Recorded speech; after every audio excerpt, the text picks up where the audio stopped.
It's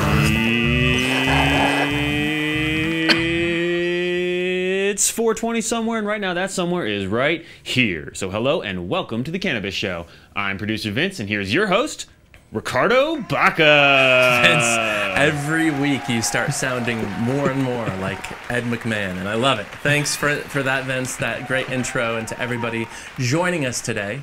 Welcome to the Cannabist Show, where we talk about all things weed. That's all things. That's the serious marijuana news and the not always serious stories as well. In fact, if you pop onto the site right now, that's thecannabist.co, you can read stories about the U.S. Supreme Court's decision to hear Nebraska and Oklahoma's lawsuit against Colorado cannabis. Or not hear it. About Colorado's latest state-level recall of marijuana over illegal pesticide use. Check those cultivation numbers, kids. Seriously. And about how legal American weed is putting a dent in Mexico cartel profits. You're welcome, Earth. Of course, producer Vince is here in the house. Dude, how have you been? Dude, I have been wavy gravy, Ricardo. Thank you for asking. I had such a blast over the weekend. Me and pot critic Jake Brown headed down to a Denver area recreational and medical retail shop, as well as a cultivation, and we periscoped for an hour and a half, just walking around with different bud tenders, different cultivation reps, and we just talked weed with all of our viewers, and it was so much fun. We're definitely doing it again. I can't wait to get it up on the site. How have you been, Ricardo? It's so exciting, man. I love the stuff you come up with. Thanks. Tell our viewers real quick where they can find that periscope. Oh, absolutely. It's going to be available on thecannabist.co. We're going to be archiving all of them as they come in, but if you want to be able to participate in the next one, it's going to probably be with our pot critic Soham Shah, and it's going to be at another recreational shop somewhere in Colorado. Just follow us at Cannabist on Periscope. Just find our Twitter account, link over to the Periscope from there. It's really easy, and remember to set those notifications to, you know, send you a push whenever we go live. That way you can be the first one in there, because it fills up fast and you can't ask questions after a certain amount are in there. Kind of a drag. You know what's fun about these is so many people who haven't been to Colorado yet during the last couple of years, they walk into a pot shop and the first thing they see is just all of this marijuana behind the counter, edibles, drinks, concentrates, and extracts. It's fantastic. It's a really amazing experience. You're witnessing history, and through the eyes of our pot critics and producer Vince, you too can see this. So, Vince, it is time for the Week in Weed. Are you ready? I live for the Week in Weed, and I live for this Week's in Weed because it's going to be fun. All right, we are starting this Week in Weed in Southern California, San Bernardino to be exact, which is the new home of High Time's largest event of the year, the U.S. Cannabis Cup. Now, we were the first to report this news on Tuesday, that the U.S. Cup is moving away from its longtime home in Denver to a Southern California town that just wrapped the High Time's SoCal Medical Cannabis Cup only 1 month ago. And this has been such a strange story. First, we assumed the cup was happening at the Denver Mart, just like last year and the year before that. But then Adams County commissioners just said no, and High Times said they were moving the cup down to Pueblo, which is about 2 hours south of Denver. But why didn't that end up working out, Ricardo? You know, throwing weed events in Colorado right now is very peculiar, very difficult and tricky. So they ran into an assortment of permitting issues up and near Denver, some similar permitting issues down in Pueblo, but also time. You know, here we are, 6 weeks out from 420. That's when the Cannabis Cup happens, and they were running out of time, and I think they ultimately couldn't wait for the Pueblo County government to make its decision. So that's probably why it didn't happen in Pueblo, but what we're looking at is they are going to have the existing concert Cypress Hill, P-Funk, Action Bronson at the First Bank Center April 19th. And what they're going to do is they're going to carve a little bit of time out from that to do a Cannabis Cup Colorado awards ceremony during the concert. Oh, okay. And now High Time says the U.S. Cannabis Cup will take over the National Orange Show Event Center in San Bernardino from April 15th until the 17th. You know, and Dan Skye, who edits High Times, he told me, quote, "The simple fact is that regardless of the tremendous strides that our community has made in legalizing cannabis, there's still a long way to go," unquote.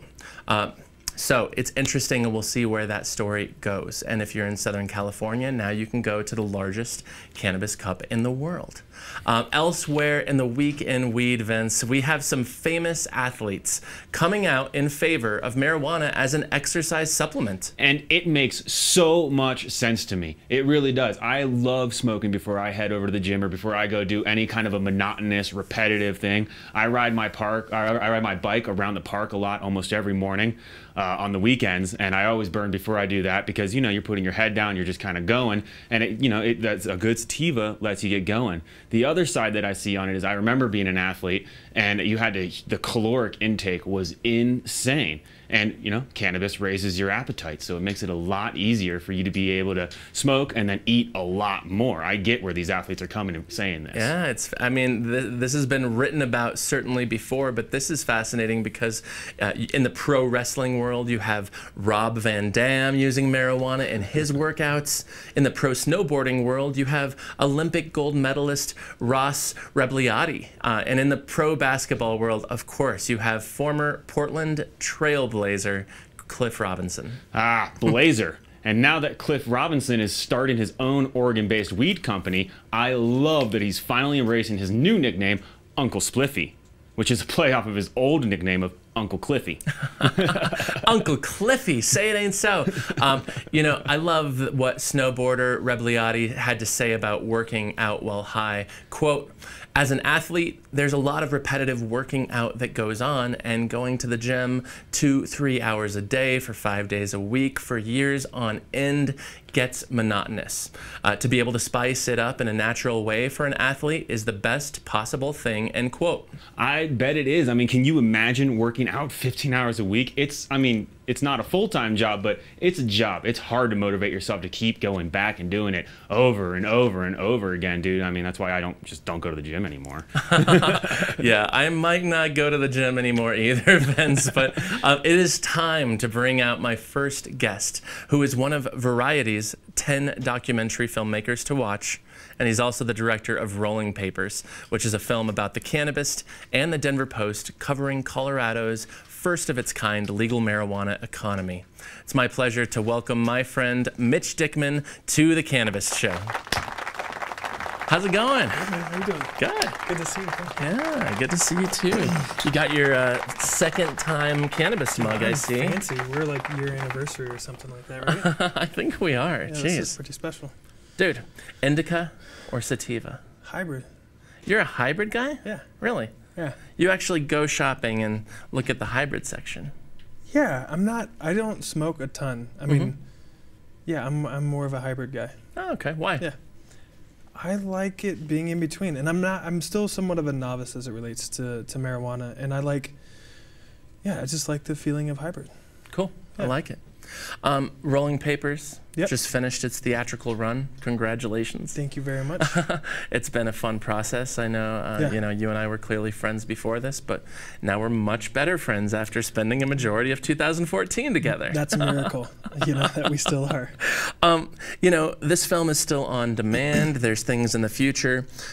Can you catch us up with what's going on with the film, how everything went theatrically, all that fun? Sure. Yeah, we released on May 19th, and we were in 20 cities. February 19th, right? What did I say? May 19th. Whatever. February 19th. And we were in 20 cities. May 19th is a Netflix date. That's the big deal. So, yes. But February 19th, we were in 20 cities. We got extended in Denver. We're going to be coming to Fort Collins. We're in Kansas City this week, 3/11. So there'll be other theaters that will do stuff. We'll do some one-time screening events. We're screening one night in San Francisco. So yeah, it's been great to have it theatrical. But this film, we've always really felt lived in the on-demand space, and that really breaks out into two. It's a little bit geeky, but it breaks out into two terms: transactional or internet video on demand, which is iTunes, Amazon Prime, Google Play, and then like your cable, Time Warner, Comcast, Dish Network, DirecTV, and then streaming video on demand, which will be Netflix, and that'll be in May. Transactional and streaming. Okay, Yep. But if people want to see it now, iTunes, Yep, iTunes, Google Amazon. Play, Amazon, Comcast, whatever. Cool. Yeah. What's the reaction you're getting from your friends and family who can finally see this maybe outside of a film festival? It's good that it's available commercially. A lot of people have supported the project and have already seen it, and they're the ones that are now going and telling their friends and family to go buy it and where they can see it. The press has been good. I mean, we had fun in LA for that one day. Getting to see Larry King was pretty special. That was lunacy. Vince, throw up that picture of Larry King and Mitch and I, because it's absolutely insane. He's a legend. I mean, like, that was intimidating. I mean, you're a great interviewer as well. But I'm no Larry King. Sitting across from Larry King, just slipping it in. Are you a user? Sure. Sure. No, so that was good. And yeah, the reviews have been interesting. Like, I think that there's been some positive buzz, and this is still kind of a bolder, brasher form of documentary that isn't quite as old school, and I think that's been interesting to see received that way. But it seems like most people are having fun. And also people are like, I had no idea it was going to be about newspapers. I had no idea that it was going to be about journalism. And I think a lot of people related to that part of the story. That is cool, yeah. I think the feedback I've gotten the most from friends, family, readers, Facebook friends is that it wasn't what they expected. They saw the trailer, maybe they read about it, and it wasn't the movie they expected. Yeah. And I think that's a plus. I think that's a plus. I mean, that's a risk as a filmmaker, but I do, you know, that's what annoys me as an audience person, is if I sit down and it's exactly what I thought it was going to be, or I knew what it was going to be within 1 minute. So our goal as filmmakers and with all the people I collaborate with is to try to make something surprising and have somebody get something out of it that they didn't expect. You started filming, my colleagues and I, January 1st, 2014. You went through the year. And at the time, cannabis journalism was something of a novelty. I mean, thinking back, and that New York Times headline about me, something about marijuana editor quips are made or something, you know, I'll have to go back and check it, or maybe Vince can pull it up on the screen now. But now Forbes, Washington Post, International Business Times all have their own weed-focused writers. So is this good for journalism, that journalism is getting into this legal weed space? And also, is it good for legal marijuana, in your opinion? Absolutely. I think on both fronts. I think on the journalism front first, you know, it's pretty common that, you know, journalists, and I think there was an Instagram post, you had something about the number of journalists from a few years ago versus what's now. Right. That was tragic. So, yeah, but I mean, I think that, you know, it's Greg's vision and it's what you've done, and the forward-thinking nature of that. We have to do this. We have to figure out new ways to create new positions. And I think that ties to the marijuana industry as well, which is that it can only help legitimize it, that mainstream publications are taking it seriously and covering it. And it's, you know, it wouldn't have made sense in the 80s to have a marijuana editor, but with where the movement's going, with where the culture shift's going right now, I think it's necessary on both fronts that position is around. Right, and I mean, how do you feel? Like, it's 2 years later. Do you feel like it's necessary to still be around? Do you feel like you're still getting? Yeah.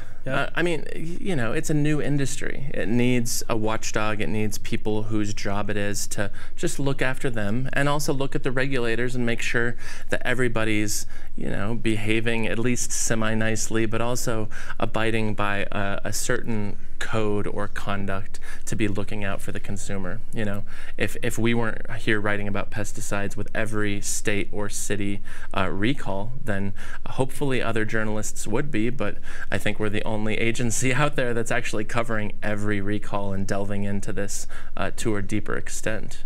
Can I ask one more question? Go. So, like, how about, though, the fact that so much of it, like, the fact that newspapers have to go online and to create a space that way, and the success of how the cannabis is doing now, one, and then two, the fact that you were so focused on the culture side of things with the strain reviews and all that kind of... You know, I think before we started the Cannabist, we weren't sure what it was going to look like, but I knew that I wanted news right next to criticism, right next to feature writing. And that really is the formula that we've carried through with. Amazingly, this niche site has created a successful opportunity for this newsroom. You know, we're more than self-sustaining, which is really good for us, because I think if we weren't, we wouldn't be here talking about cannabis and have a TV show and a podcast about it, or let alone a standalone website. So I think it's necessary. It deserves to be said too. Here we are on our year anniversary show, and we just had our very first guest walk out the door right before taping. I'll see you later. And then now we have a second guest walking out the door. But I mean, you know, it was a gentleman named Tom Sterlacci who puts out an edible marijuana product called Dr. J's. And we did a story in 2014, an investigation that's captured in the film rolling papers, where we tested at a cannabis testing facility 10 different edible marijuana brands. And ultimately what we found was that nobody was getting it exactly right, and that one company, Dr. J's, was getting it really wrong. Of the 4 products that we tested, all of which were labeled for 100 milligrams of THC, those 4 products had between 0.2 milligrams and 5 milligrams of THC. So, I mean, from that perspective alone, I mean, here we are in 2014 with that story. It's good to nudge the marijuana industry and say, we're paying attention. Journalists are here, we're testing your products. Please dose them responsibly, accurately. And also to the regulators, why isn't this testing mandatory? That ended up being an interesting part of the movie, and you've said since that that was one of the points where you realized there might be a story here to tell. Can you elaborate on that a little bit? Yeah, absolutely. I mean, we knew we had a monumental moment in time. We knew we had an awesome character. We found some other ones along the way with Ingold and with Brittany Driver. And I think right around that time we'd started to meet Rye. We hadn't even really met Gorski yet, but nothing had happened. And the whole thing was, what's going to happen? And I was actually out of town, and Zach was following you, and that's when this thing broke. And he was like, I think I should follow it. And I was like, yeah, that sounds great. And we stayed with it for a while. And that was when we knew that, like, it went away from just characters in the moment in time to an actual arc of the story, and we were able to see you out of the newsroom, on the street, investigating this, storing this, you know, referring to what you said earlier, like the fourth estate. Like, it's so necessary for journalists to be at this time capturing what's happening and calling out the regulators and calling out the manufacturers and people like that need to be on top of it. So it was a really critical point for us in the film. And I feel really bad for you that he walked out, because it would have been a great interview. But I mean, we had the same challenge with him, because as of February, March of 2014, we only had you, and we only had one side of a phone call. So it took me 6 months of hassling him, calling him to finally get an interview to be a part of the film. And then he didn't even remember that he was in it, and didn't remember who I was. So I think it's tough for people to be on camera, and tough for people to be in that position. But yeah, kind of an unfortunate moment for now. Mitch, I want to finish off. You're quite the athlete. I know this. You're very active. But Go Broncos. Do you, like Uncle Spliffy, use marijuana in your workouts? I don't, like Uncle Spliffy, use marijuana in my workouts. Glenn Robinson, that's a funny name. I go to the gym occasionally. Usually at like 5 a.m. gym person or something like that. It's a little too early for me. I'm coming back taking care of my daughter afterwards. So that's one reason I don't. And I also don't know that I would enjoy it in that gym. It's more of an explosive, you know, high intensity type of workout is how I like to do. And I don't know that it works for me for like that. I still play flag football. It's another time that it really wouldn't work for me. No. I have a different kind of zone that I get into with that. The one kind of recreational, I wouldn't necessarily call it a sport, but activity, I like to ski, and I like to ski pretty hard. And sometimes I'll smoke it before that, and it kind of adds to the like mindfulness, zen moment of just, you know, kind of cruising down the slope, going through powder, dropping a cliff, something like that. I get that. Cool. Yeah. Do you? You know, I've tried it a couple times. I'm not the biggest worker-outer, as you might imagine, but you know, I love racquetball, and I love tennis, and occasionally going and getting lost in the gym, doing yoga right after this. Stoned yoga is a fantastic invention. Stoned yoga is a fantastic invention. Nice. Vince calls it blaze and bend. Bend and blaze. Bend and blaze. So yeah, I'm a fan of it sometimes, like you, and sometimes not so much. Sure. But we're going to chat a little bit more. Cool. Thank you for joining us very much, man. Appreciate on the show. Good to see you again. Now, before we introduce our next guest, I'm going to throw to our very own instructor of indica, Professor Pat, for this week's entry in the new Cannabist Lexicon.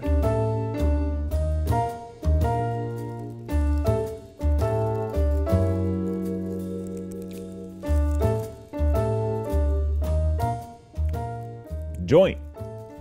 Marijuana rolled in non-tobacco papers that are generally light and have one sticky edge to help them adhere together. They come in all shapes and sizes, from pinners, small, or fatties, large, to cross joints that are lit on 3 ends and smoked out of the 4th. There's no limit to the number of ways you can roll a joint. To hear that in a sentence, I'm bringing a whole pack of joints camping with us. All right, thank you for that, Professor Pat. On to my next guest, who is a friend and a colleague here at the Denver Post. He covers the state legislature, which includes a lot of marijuana issues because this is Colorado. I'm psyched to welcome reporter Joey Bunch to the Cannabis Show. What's up, brother? Thanks a lot. Hey, man. Great to be here. Great to be here. Have you met Mitch? No, I haven't. Nice to meet you, Mitch. I've heard a lot about you. Joey, first question we ask everybody. Indica or sativa, brother? Well, let's see. You know, as the most interesting man at the State House, I don't always smoke pot, but when I do, I prefer sativa. Stay peppy, my friends. You like the upper? I do. The elevation. Yeah, I'm a sativa man myself. Mitch said hybrid, which totally threw me out of whack. I wasn't quite ready for that. It wasn't an option. I always fill in the other bubble. Yeah, I like that. You are. You're always going that underdog route. I appreciate that about you, brother. Joey, interesting bills in the state legislature. The session started here in Colorado in January. What's happening over there marijuana-wise? Well, you know, volume-wise, we've got more than a dozen bills, which, you know, well, I think last year we had like 21 bills. But of the bills we've got, there are no gorillas in this bill. You know, nothing huge, right? Nothing. Yeah. No banking, no edibles. Nothing like that. A lot of housekeeping bills, but I think the most interesting are a couple of pesticide bills, which I know you and Dave Magoya have written quite a bit about. You know, one of the bills would instruct some state agency, it doesn't say which, but has to say which pesticides are safe and which ones are okay. That's Senator Randy Baumgardner. He's a Republican from Hot Sulphur Springs. He's sponsoring that bill. Interesting. And then the other bill would create a designation as pesticide-free so that we would have informed consumers. And of course, that bill is being sponsored by Representative Singer. Jonathan Singer. Yeah. Oh, well, I wanted to ask you about him, so thanks for bringing him up. You know, Representative Jonathan Singer, he's out of Longmont, right? Mm-hmm, that's correct. It seems like a fascinating character in this whole State House conversation. Pretty straight-laced, it appears. We've aired snippets of one of your last interviews with him on the show before. But also, he happens to be the guy whose name is attached to perhaps a majority of the marijuana bills in the State House. Tell us about Representative Singer. Well, I'd say the marijuana industry is lucky to have him because he's also one of the smartest and most respected legislators over there as well. And that kind of gives him the latitude to run bills that are, you know, can be somewhat controversial. And, you know, Jonathan tells me that, you know, this hasn't hurt him politically. And a lot of politicians, we're seeing more Republicans, Randy Baumgardner, that are running bills now that are more friendly to the industry. So I think that reflects the evolution, the maturity of the industry. But Jonathan, you know, he's a guy in his mid-30s. He's a former social worker. He's a rising politician. So we'll see if he gets as high in politics as in doesn't get in marijuana. As he doesn't. Is it fair to say, is he the most important representative in the State House for cannabis issues, or is he one of the most? How do you quantify that? I think he is, you know, he's the best known and he's the most effective. You know, a lot of the legislators run bills, but they're individual bills. But I don't think you'll find a more consistent voice in the State House than Jonathan Singer. Fascinating. Well, I mean, especially since you practically live over at the State House with our colleague John Frank, I want your input on this whole public consumption issue. I don't know if we've talked about anything on this show more than we've talked about public consumption. I mean, it's something that's very passionate to our viewers and our listeners and our readers, but Joey, legislatively speaking, are we heading toward a realm where some form of public consumption is going to be legal in Denver or Colorado? Well, you know, everyone seems to think so, but they don't know how it's going to happen. That was shaping up to be the most important bill of the session for the marijuana industry, but you know, Representative Singer pulled it last month because the two sides are still so far apart. And that's the thing about this issue that strikes me is that, you know, the opposition and support are not usually for the reasons that you think. Take the pesticide bill, for instance. You know, the opponents of the industry don't like the bill because they think that it gives the impression that except for pesticides, marijuana is good for you. And the pro-marijuana side doesn't like it because they think that the more you talk about pesticides, the less people think it's good for you.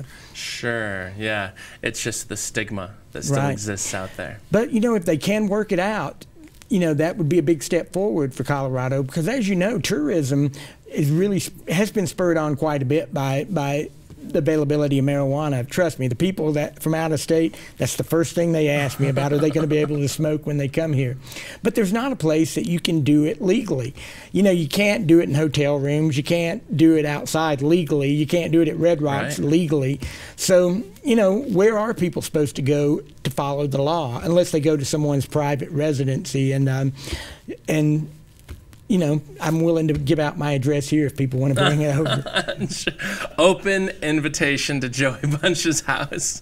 You know, it's fascinating, though, because from that perspective, even Denver's mayor, 3 years ago, Michael Hancock was instructing the city council to ban public smoking, ban cannabis clubs. Now he's telling us that he's open to the conversation. I think even anti-cannabis folks, anti-legalization people are coming around to this idea that you can't sell it and then give the people nowhere to legally use it. That's a flawed concept, right? Right. I think people in general that, you know, the people that used to attach stigmas to it, you know, we've had medical marijuana for a long time, and then we've had recreational for a couple of years now. And the problems just haven't created it just hasn't created the problems that they expected that it would be. So I think the best testament for the industry is to keep on doing it right.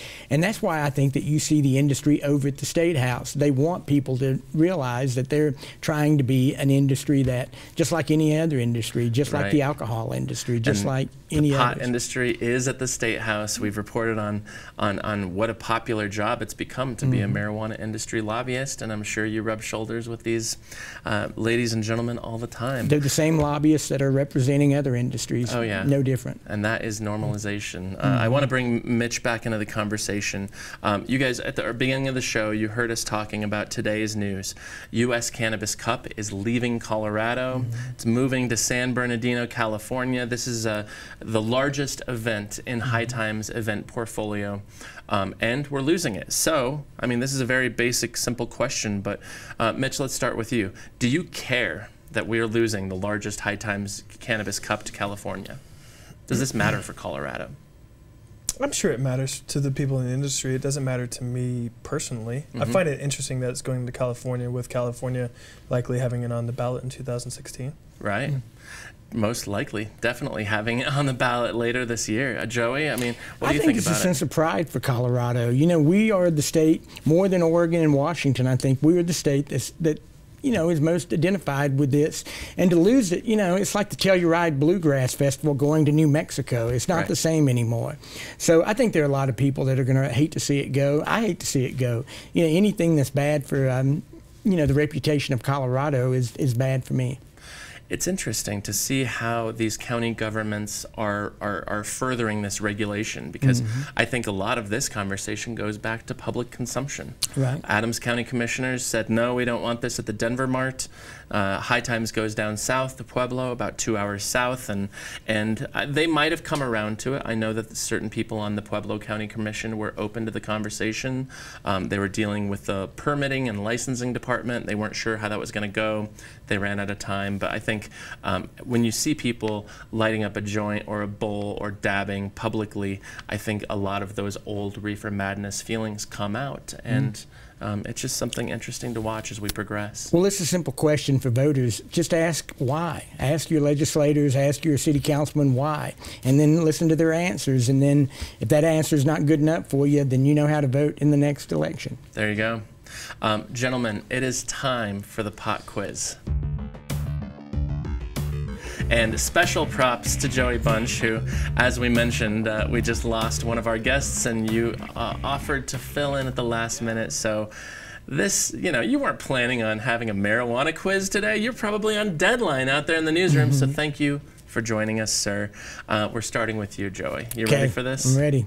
The way this works is if you get it wrong, he can steal your point, vice versa. But this is your question. Okay. Which recreational state's newspaper just finished its first marijuana harvest? and had its cannabis reviewed by the paper's very own pot critic? The Oregonian. Well done, sir. Great work. Yeah. Oregonian has had a great blog on growing their own plants, and apparently they just harvested it and had their weed critic review it, which is a fantastic idea. Ever since they first launched that blog, I was jealous that I didn't think of the idea myself, although I know that we wouldn't have been allowed to do that in our newsroom, alas. Mitch, you ready? Yes. Okay. Name the older brother of recent UFC champ Nate Diaz, who was suspended by the Nevada State Athletic Commission for 5 years because of marijuana. And here's a hint. His suspension was eventually reduced to 18 months. Can I use a lifeline?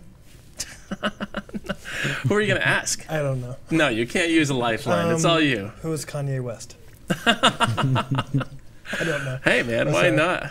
Well, he might share a last name. Diaz? Just saying. Yeah. Who is Diaz? Older brother to Nate Diaz. Kanye West is not the right answer. Joey, any idea? Manny Diaz. Manny Diaz. Hey, why not throw out the name Manny? No, his name is Nick. Nick Diaz. You guys are clearly not watching enough UFC. Come on, gentlemen. Yeah, I don't watch it either. Joey, next question is to you. A Colorado man canvassing for what U.S. presidential candidate was gifted an ounce of marijuana recently while campaigning in his own neighborhood door-to-door? Bernie Sanders. Bernie Sanders, jeez. On fire, Joey Bunch. You just waltz in here and destroy poor Mitch. Oh, man. Okay, Mitch, you have a chance to get on the board right now. You ready? Yeah. A Colorado State University researcher just announced a new study to see if cannabis can help with the side effects of what disabling disease of the central nervous system? This is a tough one. We reported on it late last week. Central nervous system? Yep, it's a disabling disease of the central nervous system. I don't know. All right, Joey, you got a guess? I've got two guesses, and they're probably both wrong. You get one guess. Post-traumatic stress? No, but they are doing research on that down in Arizona. Is it shingles? It is MS, multiple sclerosis. Dang it. But you didn't. I know I didn't. I had no idea. You guys both rule for coming on, Mitch. Yeah. It's good to see you, Joey. Thank you for saving my butt without another guest. I appreciate it. I want to say thanks to our guests, Mitch Dickman, Joey Bunch. Thanks to you all for watching and listening. I know you're telling your friends about the podcast. I appreciate it, and keep telling them. Tweet at producer Vince. Vince, what's your Twitter handle then? At Vinny Chant with an IE. There you go, at Vinny Chant. Tell Vince what you want to see more in this show. I'm Ricardo Baca. I'm joined by producers Vince, Dane, Eric, and the rest of the crew. Have a great day, everyone, and we will see you next week. I'm allowed to lose, I choose to win. I'm all in, I'm calling any posse you'll be raising at the end. I say it again, ain't afraid to get in. I'll be going for the jackpot with aces in my hand, I'm raw.